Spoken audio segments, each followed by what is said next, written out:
ఈరోజు కథ సరోవర కన్య. పూర్వకాలమందు కళ్యాణపురం అనే గ్రామం ఉండేది. ఆ గ్రామం ఒక కొండపైన కట్టబడి ఉంది. కొండ దిగువన అందమైన కొలను ఉంది.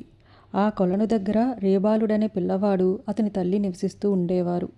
వీళ్ళు తప్ప ఆ కొలను దగ్గర మరెవ్వరూ ఉండేవారు కాదు. రేబాలుడు కళ్యాణపురంలో ఉండే గ్రామస్తుల పశువులను కొలను వద్దకు తీసుకువచ్చి మేపుతూ ఉండేవాడు. ఒకరోజు రేబాలుడికి ఒక చిత్రం కంటపడింది. రాక్షస రూపాలతో ఉన్న కొన్ని ఎద్దులు కొండపైకి ఎక్కుతూ ఉన్నాయి. ఆ వింత ఎద్దులను ఒక హంస తోలుతుంది. అతను అలా చూస్తూ ఉండగానే ఆ హంస ఒక చక్కని కన్యగా మారిపోయింది. ఆమె ఆ రేబాలుని వద్దకు వచ్చి అతని చేతిలో ఒక రొట్టె ముక్క పెట్టి తినమని చెప్పి అదృశ్యమైపోయింది.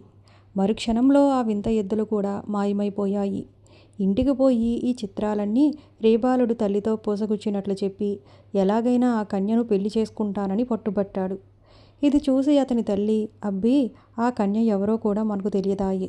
అయినా ఇలాంటి వింతలు చేయగల ఆ పిల్ల ఎవరో దేవకన్య అయి ఉంటుంది, కానీ మానవకన్య కాదు.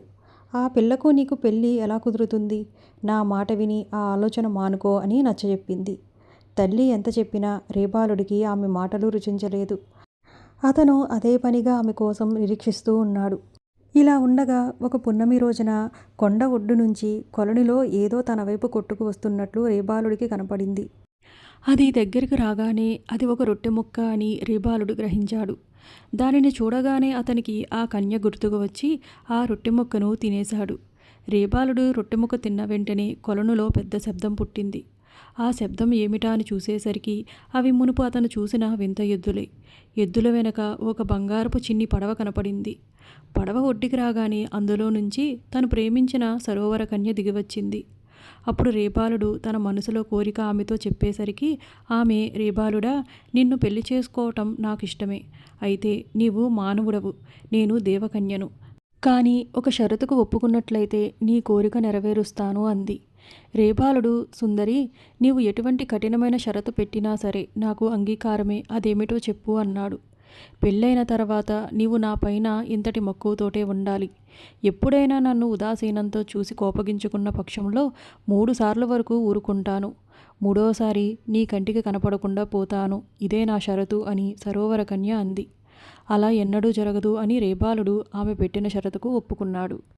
తన షరతుకు రేబాలుడు ఒప్పుకోగానే ఆమె మానవ రూపం ధరించి గాంధర్వ విధానంతో అతనిని అక్కడే పెళ్లి చేసుకుంది. తర్వాత రేబాలుడు ఆమెతో సహా ఇంటికి తిరిగి వచ్చాడు. రేబాలుని తల్లి కూడా చాలా సంతోషించింది. సరోవర కన్యకు చాలా పసుధనముంది. ఆమెకు కొండపైన ఎన్నో గోభూములున్నాయి. పెళ్లి కావడంతోటే తన పశువులన్నింటినీ ఆమె భూలోకానికి తోలుకువచ్చింది. వీటిని రేబాలుడు కొండపైకి తీసుకుపోయి మేపుతూ ఉండేవాడు. కొద్ది కాలానికే వారికి లక్షణమైన కొడుకులు, అందమైన కుమార్తెలు పుట్టారు. అంతా హాయిగా ఉంటున్నారు. ఇలా ఉండగా ఒకనాడు వారు దేవదర్శనం కోసమని గుడిలోకి వెళ్ళారు. ఆ రోజు పర్వదినం కావటం చేత జనం ఎక్కువగా ఉన్నారు. రేబాలుడికి పొలం పని మీద దృష్టిపోయింది కనుక మరొకప్పుడు రావచ్చు, పోదామన్నాడు.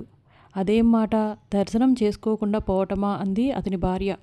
వస్తేరా, లేకుంటే ఇక్కడే ఉండిపో అంటూ అతను కోపగించుకున్నాడు. అప్పుడు ఆమె భర్తకు పెళ్లినాటి మాట జ్ఞాపకం చేసి షరతు తప్పడం ఇది మొదటిసారి అని అతని హెచ్చరించింది. రేబాలుడు తన పొరపాటు ఒప్పుకొనక తప్పింది కాదు. కొంతకాలం హాయిగా గడిచిపోయింది. ఇంతలో రేబాలునికి పొరుగున ఉండే ఒక స్నేహితుడు చనిపోవటం చేత ఆ ఇంటికి వారు పరామర్శకు పోవలసి వచ్చింది. అక్కడికి వచ్చిన వారందరూ విచారంలో మునిగి ఉండటం చూసి సరోవర కన్య పకపక నవ్వడం మొదలుపెట్టింది. తనలో దేవత్వం ఉండటం చేత ఆ చనిపోయిన వాని నిజస్థితి ఆమె ఒక్కదిగా మాత్రమే కనిపిస్తూ ఉంది. ఆ చనిపోయినవాడు ఇప్పటి వరకు ఎన్నో బాధలు పడి మరణించిన తర్వాత స్వర్గానికి పోయి సుఖంగా ఉన్నాడు. సుఖంగా ఉన్న ప్రాణిని చూసి ఈ అమాయకులందరూ ఎందుకిలా ఏడుస్తున్నారా అని ఆమెకు నవ్వొచ్చింది. ఇది చూసి రేబాలుడు తన భార్య పెట్టిన షరతు మరిచి, పిల్లవాడు చచ్చి వాళ్ళు ఏడుస్తుంటే నీకు నవ్వుగా ఉందా అని ఆమెపై కోపగించాడు.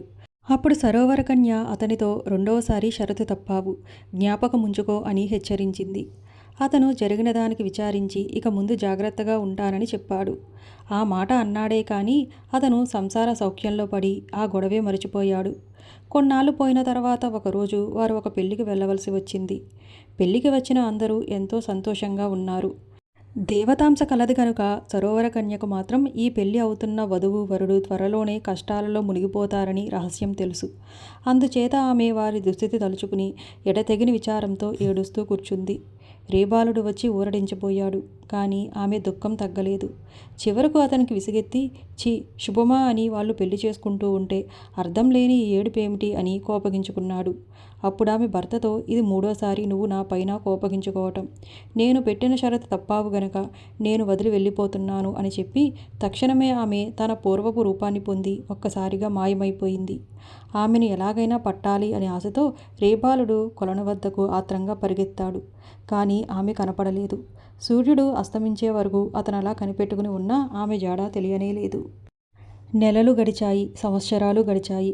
ఎంతకాలమో రేబాలుడు, అతని కొడుకులు కూతుర్లు ఆ కొలను వద్ద విచారంతో రాత్రింబవళ్ళు నిరీక్షిస్తూ కూర్చున్నారు. ఆ పిల్లలకు ఒక రాత్రి సరోవర కన్య తన నిజరూపంతో కనిపించింది. ప్రేమతో ఆమె తన బిడ్డలను చేరదీసుకుని దీవించింది. కుమార్తెలతో, అమ్మలు, మీరు నాన్నగారికి ఇంటి పనుల్లో అది సహాయంగా ఉండండి అని చెప్పింది. కొడుకులిద్దరినీ పిలిచి, నాయనా, నా కడుపున పుట్టిన మీరు ప్రయోజకులై శాశ్వతమైన కీర్తిని గడించాలి. మీరు మనుషుల వ్యాధులను కుదర్చటానికి నడుము కట్టండి. మీరు కొలను వద్ద ఉన్న కొండ ఎక్కి నన్ను తలుచుకున్నట్లయితే నేను అదృశ్య రూపంతో మీ వద్దకు వచ్చి మహిమగల మూలికలన్నీ ఆనవాలు చూపిస్తాను. నా పిల్లలవటం వల్ల మీకు వైద్యశాస్త్రం సహజంగానే అబ్బుతుంది. ఆ శాస్త్ర ప్రకారం మీరు కనిపెట్టిన మూలికలను ప్రయోగించితే ఎంత ప్రమాదమైన జబ్బైనా ఇట్టే నయమవుతుంది. పంచభూతాలు ఉన్నంతకాలం మీ పేరు శాశ్వతంగా నిలిచిపోతుంది అని చెప్పి అంతర్ధానమైపోయింది.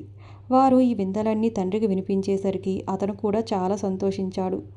మరునాటి నుంచి పిల్లవాళ్ళు ఇద్దరూ కొండపైకి పోయి తల్లి చలువ వలన అమోఘమైన మూలికలు సేకరించుకువచ్చి మానవ సేవ చేయటం ప్రారంభించారు.